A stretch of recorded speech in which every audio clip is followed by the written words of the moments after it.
नमस्कार, आदाब, सत श्री अकाल। मैं हूं राकेश तारा, लेके हूं top 10 JK news break. Shiv Sena Dogra front Ashok Gupta ने आज बैलगाड़ी पर होकर सवार महंगाई को लेकर किया प्रदर्शन। कहा अब वो समय आ गया, तेल तो नहीं ले सकते, बैलगाड़ी पर बैठने की आदत डाल रहा हूं। इस पर सरकार पर साधा निशाना कर रही है और कोई रोकने को तैयार नहीं है। अगर 32 रुपये 80 पैसे ओरिजिनल रेट है, 32 रुपये 90 पैसे केंद्रीय सरकार का टैक्स है और राजस्थान के अंदर लगभग 26 और 27 रुपये स्टेट गवर्नमेंट का टैक्स है। जितनी कीमत है उससे डबल टैक्स है, फिर आने जाने का खर्चा है, फिर कमीशन है। लोगों को तो धोने का प्रयास कर दिया गया। अब तभी तो बैलगाड़ी और सिलेंडर की कीमतें आसमान को छू रही हैं, तभी बैलगाड़ी पर और साइकिलों पर जाने का प्रबंध। मोदी सरकार से क्या कहने का प्रयास करना चाहता हूँ। माननीय मोदी जी, माना 1,87,00,000 रुपया आपने सिर्फ पेट्रोल के माध्यम से इकट्ठा करा और लोगों की बेहतरी के लिए लगा रहे हैं, लेकिन लोग ही नहीं रहेंगे तो बेहतरी कहाँ से होगी। माननीय मोदी जी, आपसे विनम्र प्रार्थना करना चाहता हूँ कि इसके विषय के अंदर तत्कालिक जीएसटी के अंदर लाने का इसको प्रावधान हो और जीएसटी की सीमा बांध दी जाए। ये 18% टैक्स है, 18% में से आप स्टेट को भी दो और 18% में अपना भी लो और लोगों को राहत पहुंचाने का प्रयास करिए। लोगों को माननीय मोदी जी से बड़ी तवक्को है, लेकिन गरीब आदमी के लिए मुश्किल हो गरीब रहा है। आदमी मरना चालू हो गया है। अब गरीब आदमी को एक घोड़ा गाड़ी के ऊपर जाने का प्रबंध होगा। तो आप देख सकते आज डाक बंगलो राजौरी में खादी विलेज इंडस्ट्री की तरफ से लगाया गया मेला। हर प्रकार के स्टॉल लगाए गए। सेल्फ एम्प्लॉयमेंट को बढ़ावा देने के लिए हर प्रकार की बातें जो है इस पे समझाई गई, किस तरह से जो है सेल्फ एम्प्लॉयमेंट पर ध्यान देना चाहिए, खासकर अवेयर किया लोगों को। इस पर डीसी राजौरी राजेश के श्रवण ने कुछ इस प्रकार कहा। यहाँ पे परफॉर्म करें।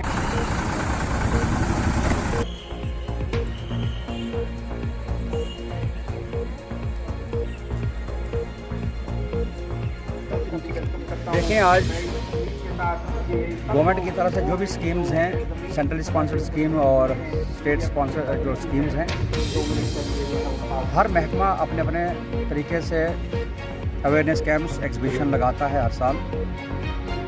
लेकिन इस साल डिस्ट्रिक्ट इंतज़ामिया ने थोड़ा चेंज किया है इस पैटर्न को, फॉर्मेट को।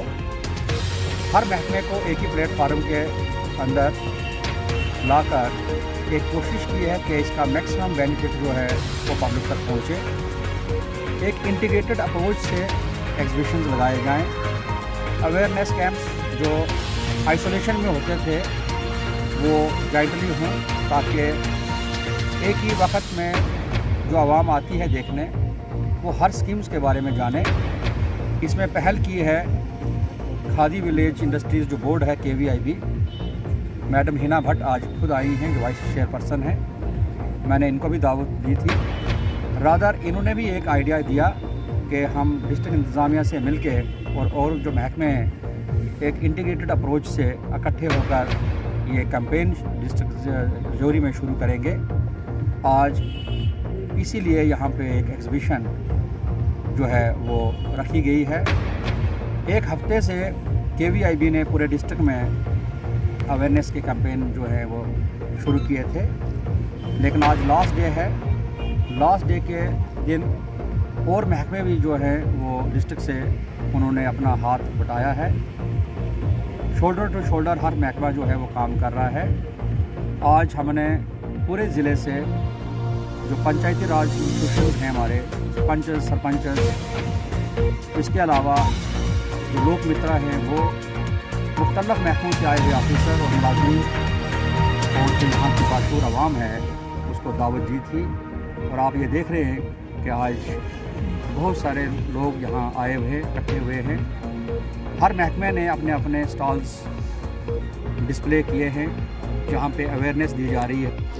Jammu Kashmir khadi village industries board की होनेबल वाइस चेयरपर्सन डॉक्टर हिना साफी भट्ट ने जेके न्यूज ब्रेक से बात करते हुए कहा ये प्रोग्राम सेल्फ एम्प्लॉयमेंट को बढ़ावा मिले और खास तौर पर कहा कि national scheduled caste scheduled tribes पर फोकस। 2012 में हमारी सरकार ने निर्णय लिया कि इन लोगों से आप कितना प्रोक्योर करते हैं, तो बहुत 1% से भी कम निर्णय आया।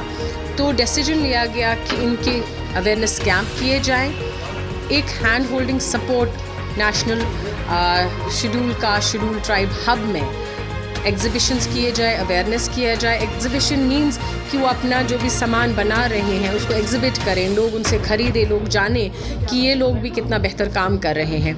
सो राजौरी में ये काफ़ी टाइम से पेंडिंग था, ये लास्ट ईयर ही हमने किया होता, बिकॉज ऑफ कोविड नहीं कर पाए। सो आज का मेन मुद्दा मकसद था कि राजौरी ज़िले में लोगों तक ये एक मैसेज जाए कि खादी विलेज इंडस्ट्री बोर्ड की तरफ से क्या स्कीमें हैं, क्या फ़ायदे हैं, और भारत सरकार और हमारी जम्मू कश्मीर यूटी सरकार और ज़िला यहाँ पे एडमिनिस्ट्रेशन पूरे उनके साथ शाना बशाना खड़े हैं। कोई भी स्कीम को अवेल कीजिए, और ख़ासकर जो हमारे पढ़े लिखे यूथ हैं वो इन स्कीम्स से अपना रोज़गार बना सकते हैं। अक्सर हम लोगों के बीच रहते हैं, लोग भी हमसे संपर्क में रहते हैं, वो कहते हैं कि उन्हें सही तरह से डील नहीं किया जाता इन ऑफिस में। तो क्या आपकी तरफ से किस तरह की इंस्ट्रक्शंस जो है डिपार्टमेंट को दी गई? बेशक मोटिवेट करना है, इस काम के लिए कैंप्स करना। मैं आपके माध्यम से बताना चाहूँगी कि हमारी स्कीम्स पेपरलेस है, इसमें किसी भी दफ्तर जाने की ज़रूरत नहीं है। एकदम ट्रांसपेरेंट अकाउंटेबिलिटी को लेके इन स्कीम्स को हैंडल किया जाता है। आप हर किसी के पास स्मार्टफोन है, आपके स्मार्टफोन पे आपने प्रोजेक्ट अपलोड करना है, अपना आधार अपलोड करना है। विदिन 45 डेज़ आपका केस सैंक्शन होना चाहिए। इसमें किसी भी किसी भी अफसर के पीछे आपको फ़ाइल लेके जाने की ज़रूरत नहीं है। तो इसमें अफसर का हैंडल करना बिल्कुल कहीं आता नहीं है। बिल्कुल बेशक इसमें बैंक का बहुत एक अहम रोल रहता है। बैंक सैंक्शन करती है और केस सैंक्शन करती है और सब्सिडी रिलीज़ करती है। तो कहीं बैंक्स की दिक्कत आती है, और हमारी हिदायत रहती है, बैंक्स को भी हम बार बार हिदायत देते हैं कि हमें अपने लोगों की मदद करनी है, और जितना भी इस स्कीम का फ़ायदा हमारे नौजवान उठा पाए उसमें भी वो उनको तालीम दें। बैंक की बात की तो एक आम मजदूर, एक आम गरीब आदमी, उससे जो है कहा जाता है कि आप जो है गारंटी के लिए कुछ सरकारी मुलाजिम लाए जाएं, तो लोग सरकारी मुलाजिम नहीं दे पाते हैं। तो देखिए 10 लाख तक सर्विस यूनिट के लिए या 10 लाख के लोन तक के लिए कोई गारंटर नहीं चाहिए, कोई कोलैटरल नहीं चाहिए, या RBI गाइडलाइन है। हम ये बात सिर्फ कही जाती है, लेकिन बेशक जो शिकायतें हमारे पास आती है, जहाँ तक हमें पता लगता है, हम उसको personally case by case handle कर पाते हैं। तो इतने ज़िलों में इतने लोगों तक हमारे पास पहुँचना बड़ा मुश्किल हो जाता है। इनफैक्ट हम ऑनलाइन भी बहुत सारे केसेस रिजॉल्व करते हैं। तो मेरी दुआ है कि अफसर भी सही तरीके से लोगों की मदद कर पाएँ। मैम इसके अलावा ये जो मेगा इवेंट यहाँ पे हुआ इतना बड़ा, क्या इसमें सरकारी मुलाजमों का भी आना ज़रूरी था? जिस तरह से हम देख रहे थे फ्रंट लाइन वर्कर्स, आशा वर्कर्स भी हुई, काफ़ी तादाद में सरकारी मुलाजिम भी यहाँ पे शामिल जी। क्या उनके लिए भी यहाँ पे उन्हें भी इन्वाइट? देखिए इनवाइट करना हर किसी के लिए ज़रूरी नहीं था, लेकिन आशा वर्कर जो आज कोविड के वैक्सीन के लिए इतना इम्पॉर्टेंट अवेयरनेस है, हमने इसको 2-4 डिपार्टमेंट्स को और इनवाइट किया हुआ था ताकि अवेयरनेस हो। कोविड जो हमारा आज का मेन मुद्दा है, 2 साल से हम कोविड के साथ ही जी रहे हैं। तो नेक्स्ट हमारी जो मैं कहूँगी कि हमारी जीत होगी जब हम सब लोग वैक्सीन के लिए लोगों को पूरी तरह उनको समझा पाए और वैक्सीनेट कर पाएँ। सो उनका आना बहुत ज़्यादा ज़रूरी था। मेडिकल, चाहे वो ICDS के लोग हों, इनका एक अहम रोल है सोसाइटी में, तो इन तक भी अवेयरनेस बहुत ज़रूरी है। एक आखिरी सवाल रहेगा, जो अनएम्प्लॉयड यूथ है वो काफ़ी इस समय स्ट्रेस में है, सरकारी नौकरियां नहीं है, तो क्या मैसेज रहेगा उनका? भारत सरकार की तरफ से, जम्मू कश्मीर यूटी की सरकार की तरफ से आपको कोई भी रोक टोक नहीं है। सरकारी नौकरियां बेशक कम हैं और अभी आपको सरकारी नौकरी के लिए इंतज़ार करना पड़ेगा, लेकिन गवर्नमेंट ऑफ इंडिया बेशक आपके साथ आपका पूरा ताउन करते हुए अनलिमिटेड फंड्स जम्मू कश्मीर को दे रही हैं। आप इन स्कीम्स को अवेल करें और अपना मुस्तकबिल कोई भी यूनिट बनाकर 10 लोगों को और नौकरी लगा के कर सकते हैं। सबसे पहले मां के भक्तों को मां का आशीर्वाद मिले। जय माता दी। ये तस्वीरें जो आप देख रहे हैं ये एलजी मनोज सिन्हा की हैं। देखिए किस तरह से मां वैष्णो के दरबार पर जाकर उन्होंने माथा टेका और आशीर्वाद पाया। ये तस्वीरें जो हैं मां वैष्णो के दरबार की। जम्मू कश्मीर में पर्यटन विभाग और सरकार ने पर्यटकों को लुभाने के लिए पहलगाम में 2 दिन के विंटर फेस्टिवल का आयोजन किया। मुंबई से आई हूँ और अभी पहलगाम में हमारा दूसरा दिन है। बहुत मजा आ रहा है। यहाँ पे स्नो फेस्टिवल चल रहा है। आई थिंक सभी को यहाँ पे आना चाहिए। It's worth visiting. आप बताएं सर, आप क्या फील कर रहे हो अभी यहाँ पे? रियली वंडरफुल, बहुत अच्छा प्लेस है ये। काफ़ी ठंड पड़ रही है, काफ़ी मज़ा आ रहा है। इतनी स्नो नहीं है बट जितनी स्नो है उसमें काफ़ी मज़ा आ रहा है। I think everybody should visit it. और स्पेशली ऐसा हुआ कि पहलगाम में स्नो फेस्टिवल भी है तो हम लोग के लिए सोने पे सुहागा होगा। Thank you, bye bye. से आए हुए हैं, यहाँ क्लाइमेट बहुत अच्छा है और ये फेस्टिवल हम ये फर्स्ट टाइम इसका एक्सपीरियंस ले रहे हैं तो बहुत अच्छा लग रहा है।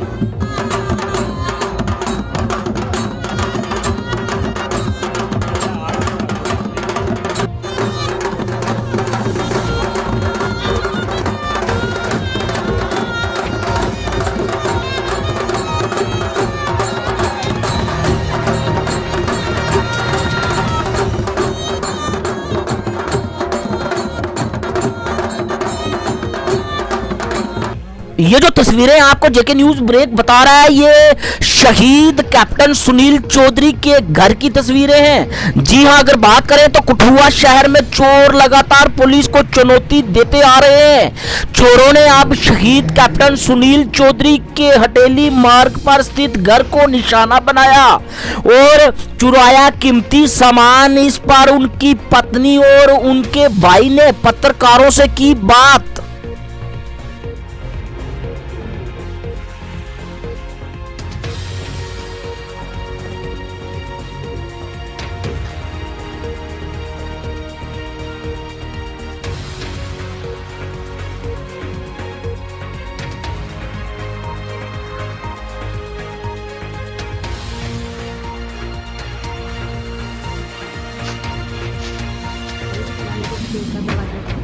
बाहर लाक लगा हुआ था। जब मैंने खोला मेरे साथ भाई वाली जब मैंने खोला मेरी डायरेक्ट नजर अंदर पड़ी स्टोर पे। मैंने देखा स्टोर का ताला खुला है। फिर मैंने अंदर जाके इधर बाहर से ही देखा अंदर का लाक भी टूटा हुआ बाहर पड़ा। फिर मैं अंदर में गई। फिर मैंने अब ऊपर गई छत पे। फिर वो भी देखा दरवाज़ा तोड़ा हुआ था। फिर मैंने इनको बुलाया, पास वाले उनके भाई को उनको बुलाया। फिर मैंने इनको को बुलाया। फिर उन्होंने आके अंदर जाके लालचंद चौधरी, मैं कर्नल पी.एल. चौधरी का भाई हूँ छोटा। और सुबह मेरे को कोई 10-10:30 बजे फ़ोन आया भाई का ही, यार ऐसे घर में चोरी हो गई है, आप देखो यार। मैं यहाँ नहीं रहता, मैं नीचे रहता हूँ सागर। जब वहाँ से मैं आया तो आगे पुलिस वाले पहुँच गए हुए थे। चेकिंग देखा, मैंने भी आके देखा सामान सब बिखरा हुआ। क्या लगता है चोरी कितनी नुकसान तो अभी मैं बोल नहीं सकता, वो खुद ही शाम को खुद ही बताएंगे आके भी हमारा क्या।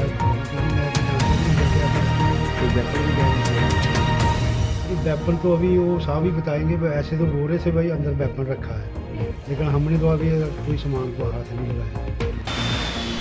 Department of Agriculture District Jammu export visit of a farmer outside the UTCSK Agriculture University Palampur HP। अगर बात की जाए तो organise by agriculture technology management agency ATMA district Jammu 21 Feb to 25 Feb 2021। की है कि उसी नवी चीज ਨੂੰ ਪਕੜਨ 'ਚ ਬੜੀ ਆਸਾਨੀ ਹੈ, ਰਾਈਟ। ਇਹ ਨਵੇਂ ਪ੍ਰੋਗਰਾਮ ਦਾ ਜਿਹੜਾ ਹੈ ਇਹ ਅੱਛੇ ਮੋਡ ਜਿਹੜਾ ਪ੍ਰੋਗਰਾਮ ਹੁੰਦਾ ਉਹਦਾ ਇਹ ਫਾਇਦਾ। ਹੁਣ ਇਸ ਪ੍ਰੋਗਰਾਮ ਤੁਸੀਂ ਫਾਇਦਾ ਕਿਉਂ ਲੈਣਾ? ਫਾਇਦਾ ਇਹ ਲੈਣਾ ਕਿ ਤੁਸੀਂ ਤੇ ਨਵੀਆਂ ਚੀਜ਼ਾਂ ਐਸੀਆਂ ਦੇਖੋਗੇ ਕਿ ਜਿਹੜੀਆਂ ਅਸੀਂ ਸੂਬੇ 'ਚ ਆਪਣੇ ਇਲਾਕੇ ਨਹੀਂ ਕਰਦੇ, ਉਹ ਲੋਕੀ ਕਰਦੇ ਨੇ। ਹਰ ਬੰਦੇ ਨੇ ਜਿਹੜੀ ਜਗ੍ਹਾ ਵੀ ਜਾਣਾ ਬੜਾ ਹੀ ਆਰਾਮ ਨਾਲ ਔਰ ਬੜੀ कंसनट्रेशन उस चीज़ को समझना है, देखना है। मिसाल तौर पर अगर तुम ऑर्गेनिक फार्मिंग का कितने सैक्टर देखने जाते हैं, क्योंकि ऑर्गेनिक अज के टाइम बहुत जरूरी हो गया है, नहीं तो ਅਸੀਂ ਆਪਣੀਆਂ ਜ਼ਮੀਨਾਂ ਨੂੰ ਖਰਾਬ ਕਰ ਲਾਂਗੇ। ਆने वाले और 40-50 ਸਾਲਾਂ ਸਾਡੀਆਂ ਜ਼ਮੀਨਾਂ ਟੋਟਲੀ ਉਪਜਾਊ ਸ਼ਕਤੀ ਖਤਮ ਕਰ ਦੇਣਗੀਆਂ, ਰਾਈਟ। ਉਹ ਅਸੀਂ ਜਿਹੜੇ ਸਟੈਪ ਨੇ, ਕੰਮ ਨੇ, ਉਹ ਅੱਜ ਤੋਂ ਹੀ ਸ਼ੁਰੂ ਕਰਨੇ ਨੇ, लेकिन सुने सारे ने, देखा किसी ने नहीं है। इस करके तुमको दिखाने जा रहे हैं कि ऑर्गेनिक खेती करने की किया कर तो गल्ला के दिमाग में होनी है ना, फिर जाकर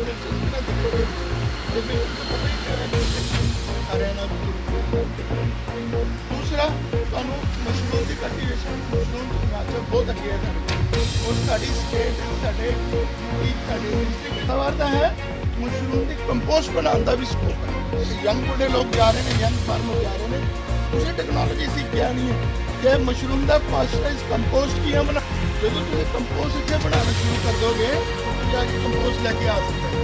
एक आम जिम्मेदार कहता है छड़ पर कौन उत्ते जाके गएगा, ये उसे बूहे के नाल पिंड मिलता है कंपोस्ट, तो 100-200 घर खड़े की तकलीफ है।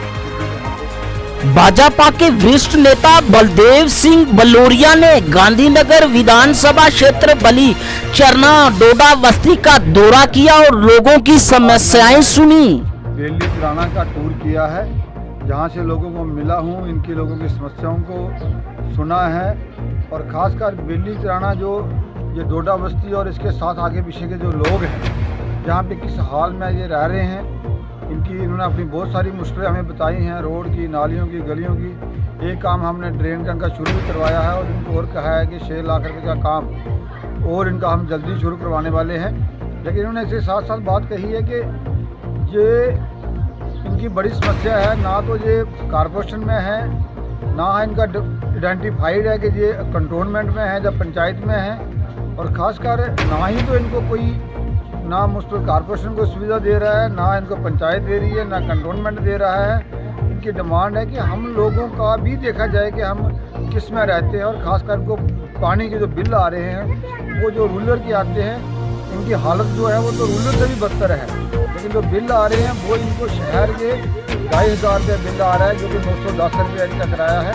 मैंने इसे कहा है, आश्वासन दिया है कि मैं विभाग से अधिकारियों से बात करके इनका जो रेट है, जेन्युइन रेट है जो बनता है, उस हिसाब से बिल करवाएंगे और उस हिसाब से करवाएंगे।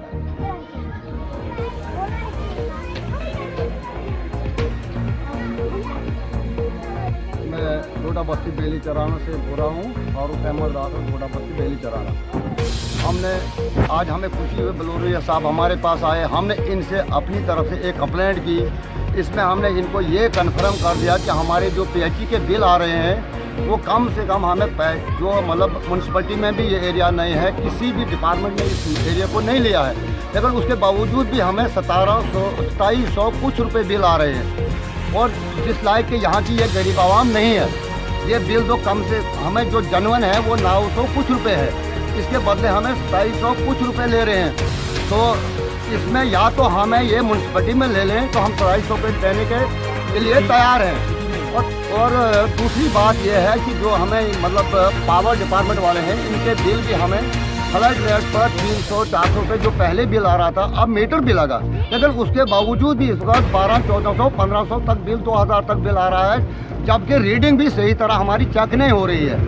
तो इस करके हमने ये कंप्लेंट आज बलोरिया साहब से की थी कि हमें इस बारे में ज़रा गवर्नमेंट को मतलब इसके बारे में इंफॉर्मेशन मिलनी चाहिए, और हम इस अपनी कंप्लेंट को जो हमारे के जम्मू कश्मीर के गवर्नर मनोज सिन्हा साहब जो हैं, उनसे भी हम इस अपनी दरखास्त को मतलब गुजारिश करते हैं कि इसमें इंसाफ मिलना चाहिए। बीजेपी के स्टेट युवा प्रेसिडेंट बात करें तो अरुण देव सिंह जमवाल, और वाइस प्रेसिडेंट स्टेट की बात करें तो रिंकू चौधरी, जो कि उनके साथ कई युवा नेता पुंछ परेड ग्राउंड में पॉलिटिकल गैदरिंग की, जिसका मुख्य उद्देश्य युवा जोड़ो अभियान और सरकार के काम करने की नीतियों पर प्रकाश डालना। 45 दिन युवा जोड़ो संकल्प अभियान हम पूरे जम्मू कश्मीर प्रदेश के अंदर चलाएंगे। उसमें सैकड़ों युवाओं का रुझान, जो भारतीय जनता पार्टी की लाभकारी योजनाएं जो आदरणीय नरेंद्र मोदी जी के नेतृत्व में है, उनका लाभ आम जनमानस तक पहुंचे। इसीलिए हम अधिकतर से अधिकतर युवाओं तक पहुंचने का प्रयास कर रहे हैं और लाखों युवाओं को इन 45 दिन में हम संपर्क करेंगे और युवा मोर्चा से जोड़ेंगे और यही युवा माननीय मोदी जी की लाभकारी योजनाएं हर व्यक्ति तक पहुंचा पाएंगे, जिससे हम अंत्योदय से सर्वोदय की ओर बढ़ेंगे। और जम्मू कश्मीर में जो हमने संकल्प लिया है, इसको हम 45 दिन पूरे जम्मू कश्मीर में चलाएंगे। भारतीय जनता पार्टी युवा मोर्चा है वो प्रदेश में जो है एक संकल्प लिया गया था कि भारतीय जनता युवा जोड़ो अभियान चलाया गया था।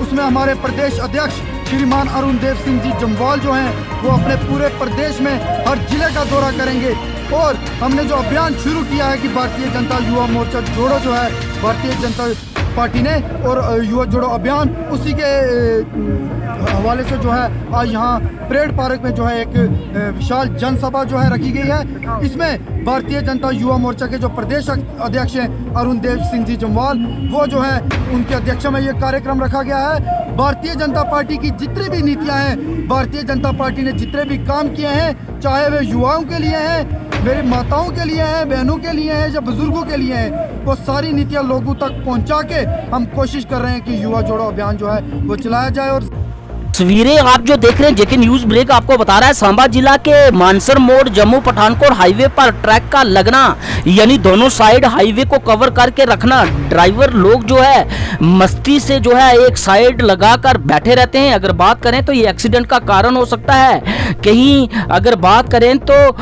कई बार जो हो यहाँ पर एक्सीडेंट हुए हैं, लेकिन कई लोगों ने इस पर बात की और हमारे चैनल से बात करते हुए गुहार लगाई कि एडमिनिस्ट्रेशन को इस पर कड़ा संज्ञान लेना चाहिए।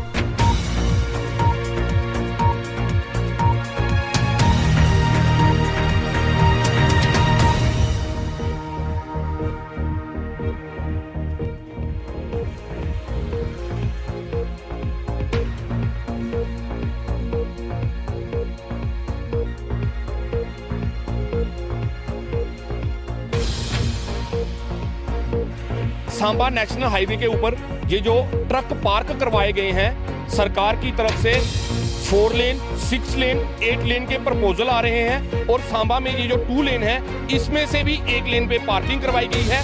मैं हमारे प्रशासन से ये पूछना चाहता हूं कि ये जो कल का एक्सीडेंट हुआ है, इस एक्सीडेंट का कौन जिम्मेवारी लेगा? कौन रिस्पॉन्सिबल बंदा है जिन्होंने ये ट्रक यहाँ पे लगवाए हुए हैं और उनको पता है कि ये सिंगल लेन है, उसके बावजूद भी ये सारे ट्रक जो हैं इनको यहाँ पे लगाया गया है। लोगों का गुस्सा जो है इस एक्सीडेंट के बाद और बढ़ रहा है।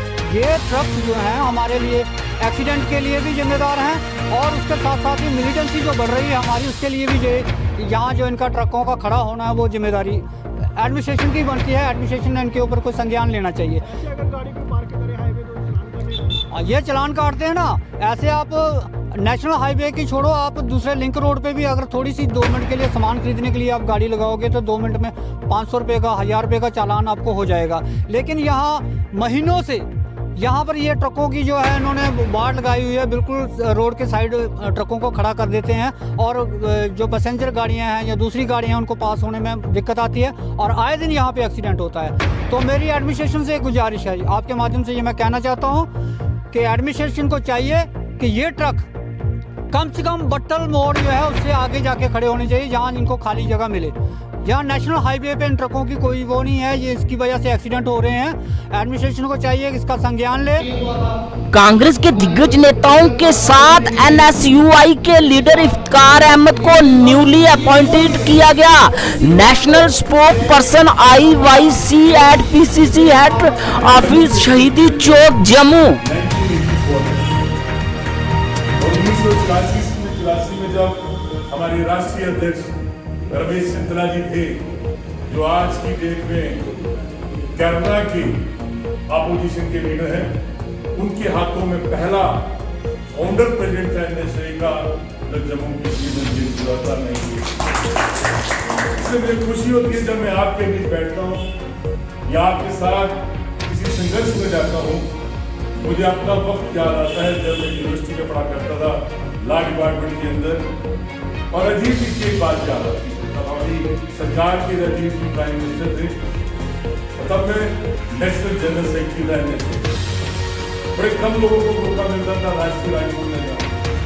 मनीष तिवारी जो कि हमारे मेंबर पार्लियामेंट है पंजाब से और मेरे राष्ट्रीय अध्यक्ष थे, बड़े लोगों के साथ काम करने का मौका मिला। और एक ही छात्र राजनीति में चाहे युवा राजनीति में, छात्र नीति में, राजनीति में, या खास करके कि राजीव जी का कहना था चाहे अपनी सरकार प्रदेश के अंदर या राष्ट्रीय स्तर पर छात्रों की डिमांड जो छात्रों के जो काम हो, अगर अपनी सरकार में रहते हुए भी ना हो तो छात्रों को छात्रों के हक के लिए लड़ना चाहिए और लड़ना चाहिए। डॉक्टर हरिदत्त शिशु, working president Jammu Kashmir private school coordination committee. आज जैसा कि आप सबको मालूम है कि ये जो कोरोना काल हुआ पिछले मार्च से लेकर आज तक, इस कोरोना काल में वैसे तो पूरी दुनिया के लोग जो हैं वो हिले हैं, कहीं ना कहीं हर शख्स के ऊपर, हर आदमी के ऊपर इसका असर हुआ है। लेकिन वर्स्ट सफरर अगर कोई इसमें रहा है तो मैं समझता हूं कि हमारे young generation, school going children, बच्चे और स्कूल, जिन स्कूलों में वो बच्चे पढ़ते हैं। अभी उस परमात्मा की कृपा से कुछ कोरोना में किसी किस्म का रिलैक्सेशन आई है। हम चाहते हैं, भगवान से ये दुआ करते हैं कि सभी लोग, पूरी दुनिया जो है इस त्रासदी से बाहर निकले और हर आदमी जो है वो खुशी खुशी अपना जीवन जो है वो चलाए। इसके चलते इकोनॉमिक क्राइसिस जो जम्मू कश्मीर के अंदर ही नहीं बल्कि पूरी दुनिया के अंदर हुआ, क्योंकि हम जम्मू जो रिप्रेजेंट कर रहे हैं, विशेषकर स्कूल्स को हम रिप्रेजेंट कर रहे हैं, उसके लिए जो गवर्नमेंट ने कुछ डिसीजंस लिए। आज प्राइवेट स्कूल कोऑर्डिनेशन कमेटी जो कि इस सिचुएशन पे खड़ी थी कि हमारे स्कूल जो बिल्कुल ख़त्म होने की कगार के ऊपर और किस तरीके के साथ फाइनेंशियल बर्डन के अंदर है, चाहे वो ट्रांसपोर्ट का बर्डन हो कि कितनी देर से हमारी गाड़ियां खड़ी हैं और कितने कितने लोन्स स्कूल्स ने लिए हुए हैं, स्कूल्स की बिल्डिंग्स के ऊपर कितने कितने लोन हैं, किस तरीके के साथ आने वाले वक्त में वो स्कूल्स चल पाएंगे। 90% स्कूल बिल्कुल ऐसे, they are at the verge of collapse, financially totally wrecked. हम उस स्थिति को किस तरीके का साथ संभाला जाए, हमारी एक कोशिश थी कि एक डिस्कशन हमने पूरी सोसाइटी के अंदर शुरू की और हम हर डिस्ट्रिक्ट के अंदर अपने यूनिट से इंटरेक्शन कर रहे हैं और ऑन ग्राउंड क्या सिचुएशन है, कितने स्कूल्स बंद होने की कगार के ऊपर हैं और कितने किस लेवल पे हैं और इस सिचुएशन से, इस हालात से कैसे उभरा जाए, उसी की कड़ी आज हमारी विजिट डिस्ट्रिक्ट उधमपुर में हुई। और यहाँ पे हमने आके देखा कि 90 to 95% स्कूल्स वो हैं which are at the verge of collapse. 2-4% बिल्कुल थोड़े से ऐसे स्नेल पेस के ऊपर चलने की हिम्मत रख रहे हैं और बाकी जो है वो इस सिचुएशन में है कि हम स्कूल बंद ही कर दें, लेकिन हमारे लोन कैसे ख़त्म हो ये सरकार के ऊपर मसला जो है वो टेकअप किया जाए। लेकिन बड़े अफसोस की बात है कि जब ऐसी स्थिति में, ऐसी त्रासदी में स्कूल पड़े हुए, स्कूल का सर्वाइवल इस स्टेज के ऊपर ऐसे खतरनाक हालात में है, बड़े अफसोस की बात है कि government instead of compensating the institutions, उनकी जीविका को, क्योंकि एक स्कूल के ऊपर सिर्फ स्कूल का टीचर्स ही नहीं, स्कूल का स्पॉन्सर ही नहीं, चाहे उसका नॉन टीचिंग स्टाफ है, उसके बस हैं, उसके क्लीनर्स हैं, उसके हेल्पर्स हैं, ऑर्डरलीज हैं, कितना पैराफर्नेलिया जो है इसके ऊपर डिपेंड करता है। They are at the verge of collapse. बजाय इसके कि गवर्नमेंट इसके ऊपर कोई एक स्पेशल पैकेज प्राइवेट स्कूल्स के लिए देती, आए दिन गवर्नमेंट इस किस्म के ड्रैकोनियन ऑर्डर्स निकाल रही है कि स्कूल जो है वो बिल्कुल ऐसे स्तब्ध हो गए। तो ऐसे हालात के लिए, उसी के ऊपर चर्चा करने के लिए आने वाले सेशन में प्राइवेट स्कूल्स का फ्यूचर क्या रहेगा, प्राइवेट स्कूल्स क्या इस पोजीशन में हैं कि वो स्कूल जो है, बावजूद इसके गवर्नमेंट ने तो ऑर्डर दे दिया कि स्कूल खोलो, लेकिन स्कूल खुल सकते हैं क्या? इतनी फाइनेंशियली कैपेबिलिटी स्कूल्स के अंदर है? स्कूल चल सकते हैं? चल सकते हैं तो कितने चल सकते हैं? एक ऑन ग्राउंड असेसमेंट जो है Jammu Kashmir private school coordination committee assessment करने के लिए निकली हुई है। उसी कड़ी में आज हम उधमपुर में भी आए हैं आपके माध्यम से, क्योंकि मुझे हमारे प्रधान साहब मनहार साहब ने मेरी ड्यूटी लगाई है कि आपको मैं एड्रेस कर दूं। आपके माध्यम से मैं ये बताना चाहूँगा कि प्राइवेट स्कूल जो हैं अब इस सिचुएशन में हैं, विशेषकर जो गवर्नमेंट के जो अभी ऑर्डर निकल गए हैं कि स्कूल जो है इनको कंटिन्यू किया जा सकता है या नहीं किया जा सकता है, इसी का एक ओपिनियन जो है वो हम गैदर कर रहे हैं। थोड़े दिनों में इसके बाद हम अलग अलग डिस्ट्रिक्ट जैसे कठुआ डिस्ट्रिक्ट है, सांबा डिस्ट्रिक्ट है, जितने भी 8-10 जो हमारे जम्मू प्रोविंस के डिस्ट्रिक्ट्स हैं, इसी तरीके के साथ we are in regular touch with Kashmir also. Kashmir वाले भी असेसमेंट ले रहे हैं। तो इसके ऊपर एक बड़ा फैसला जो है वो सभी एसोसिएशंस, कल एक द्वारा मीटिंग भी है क्योंकि डिफरेंट एसोसिएशंस इसमें लगी हुई हैं, कल जॉइंट एसोसिएशंस की भी मीटिंग हो रही है। तो इसके ऊपर एक बड़ा फैसला लिया जाएगा कि ये थी दिन भर की टॉप 10 जेके न्यूज ब्रेक। मैं हूं राकेश तारा, दीजिए इजाजत और देखते रहिए टॉप 10 जेके न्यूज ब्रेक।